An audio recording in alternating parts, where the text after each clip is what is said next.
This is what happens if you cross President Trump's red line. He used 59 cruise missiles to get his message across, targeting Shirat Air Base, where the US claimed planes carrying the chemical weapons involved in Tuesday's attack were based. The Syrians have denied responsibility. This government spokesman told Russian TV, "If we really had them, all our soldiers here would have been dead after the American attack." Now, Syria's allies, Russia, Iran and Lebanon's Hezbollah group, have accused Mr. Trump of crossing their red line. Speaking during a ceremony for Iran's National Day of Nuclear Technology, the president said the attack was illegal and accused the US of invading Syria. How does the US president allow himself to attack an independent country in the sensitive region of the Middle East without the permission of the United Nations, without a meeting of the UN Security Council, and even without the permission of the US Congress?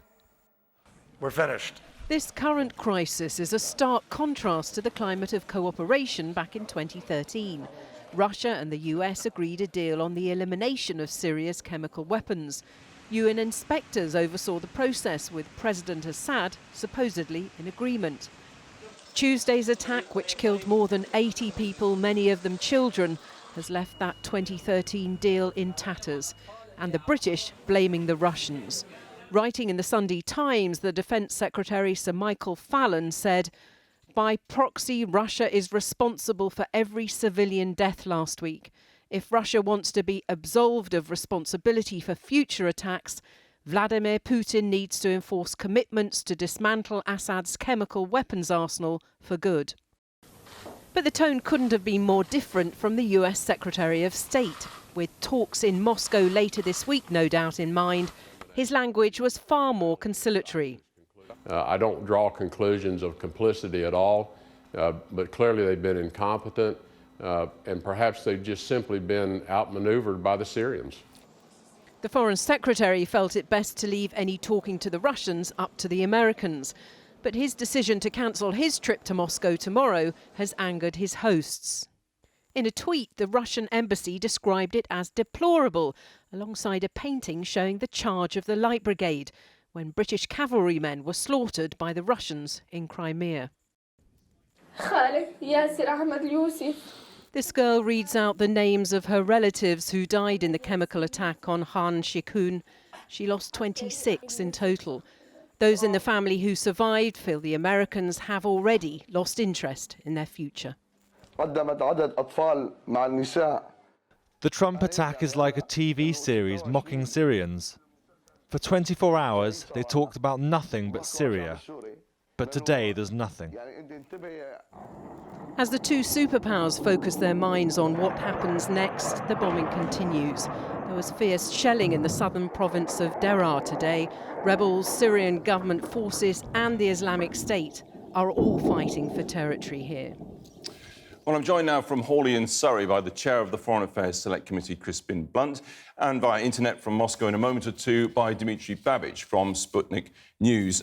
Crispin, first of all, alarming noise here from the joint operation of Russia, Syria and Hezbollah. But it's just noise, isn't it? The real action is what happens with the foreign ministers coming up in Moscow. That's where the game's at now.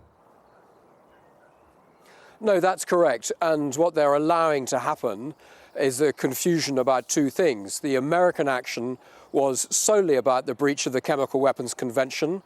It's a one-off reprisal for the use of chemical weapons out of that base. The Americans have said there was no doubt it happened, and they've made clear that that military action was simply about that. And so they used the capability they have with 60 cruise missiles then to attack that base. Separately, Iran, Hezbollah and the Russians are supporting the Assad administration in their civil war. And it's that political process that we've got to focus on now. And quite legally so. The Russians have a point. Yes, and quite legally so, but they are conflating the two things quite deliberately because, of course, as far as one can tell, they must be complicit if the Americans, and there is no doubt that the chemical weapon was came out from the Syrian government side, then they were supposed to have been disarmed under Russian supervision in 2013, and that plainly hasn't happened. But we need to put the chemical weapon issue in one place and not allow it to ride into the issue of the political process, where we need to get back to the agreement that the international community brokered in November 2015, which saw the route to a political process to get us out of the Syrian civil war. Well, that is indeed one route, but Damascus, Moscow and indeed Tehran would say, look, we're winning the war. That's the quickest way to end the bloodshed. Let us get on with winning the war. Then we'll talk about Bashar al-Assad. There's something to commend that, frankly, isn't there? Well, no, this war is not. This war will go on for a very long time, given the hostility of the parties involved. And well, I mean, Damascus and the Russians are winning it, plainly. Damascus and Russians are winning this war. That is plain on the ground. They have certainly not under an existential threat now, which makes the use of these chemical weapons rather strange in the circumstances, which is why attribution investigation is very important, so that full culpability of the Syrian regime is established publicly. But there's no sign that the forces that are being supported by a number of other nations in the region, that support is going to come to an end, and that there is a quick way out of this conflict for the Syrian government.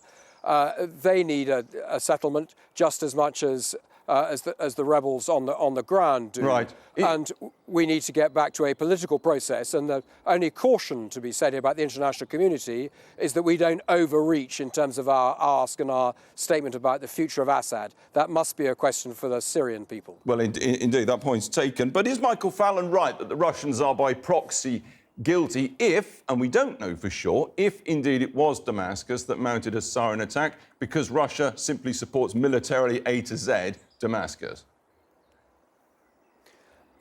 Well, there are two things. A, the Russians support Damascus, but also they were part of a deal in 2013 that was meant to have seen Syria disarmed of its chemical weapons when the United Kingdom and the United States declined to take direct military action if the Russians then disarmed the Syrians, which they said they had done. And so if this weapon was sourced out of the Syrian government, either the Syrians have betrayed the Russians or the Russians have been complicit. Right. Well, thanks very much for that, Crispin. And Dmitry Babich in Moscow. Let's take up that point first. Our Defence Secretary is saying today, and the government here in the UK very much in agreement, Moscow is complicit with the chemical weapons attack because it obviously supports and upholds militarily everything that Damascus does. That's right, isn't it? Well, I'm not sure that's right. I agree with the previous speaker that it's kind of strange for the government of Bashar al-Assad to use chemical weapons when they're winning the civil war anyway. I mean, this is the worst time for Bashar al-Assad to use chemical weapons, because just 2 days ago, Mr. Trump said that, I'm quoting him, we're not fighting Bashar al-Assad, we're fighting ISIS in Syria. So it would be the most stupid thing possibly for Assad to do these chemical weapons. So I agree with the previous speaker that it's kind of illogical. And certainly it's not right to blame Russia for this chemical attack in any way, because Bashar al-Assad was not disarmed by Russia. He was disarmed by the Organization for the Prohibition of Chemical Weapons, which got Nobel Peace Prize for that in 2013. OPCW is not a Russian organization. It operated under the auspices of the UN, which a lot of countries, not just Russia. OK, well, I think both sides of you are saying that investigation into what happened remains absolutely crucial. Gentlemen, thank you both very much indeed.